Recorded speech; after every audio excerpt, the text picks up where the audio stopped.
ਨਮਸਕਾਰ ਦੋਸਤੋ, ਤੁਸੀਂ ਦੇਖ ਰਹੇ ਹੋ ਸਿਟੀ ਹਲਚਲ ਤੇ ਮੈਂ ਤੁਹਾਡੇ ਨਾਲ ਅਸ਼ੋਕ ਚੋਪੜਾ।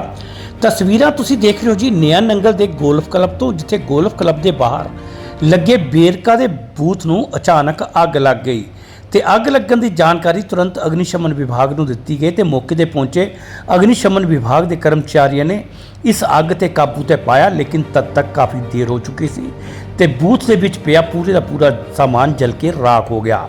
ਦੱਸਿਆ ਜਾ ਰਿਹਾ ਕਿ ਇਸ ਅਗਨੀਕਾਂਡ ਦੇ ਵਿੱਚ ਲੱਖਾਂ ਰੁਪਏ ਦਾ ਨੁਕਸਾਨ ਹੋ ਸਕਦਾ ਹੈ।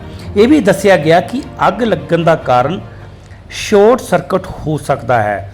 ਤੇ ਦੇਖੋ ਤਸਵੀਰਾਂ ਤੁਸੀਂ ਵੀ ਨਿਆ ਨੰਗਲ ਦੇ ਗੋਲਫ ਕਲੱਬ ਦੇ ਬਾਹਰ ਤੋਂ, ਜਿੱਥੇ ਵੇਰਕਾ ਬੂਥ ਨੂੰ ਅਚਾਨਕ ਅੱਗ ਲੱਗ ਗਈ ਸੀ।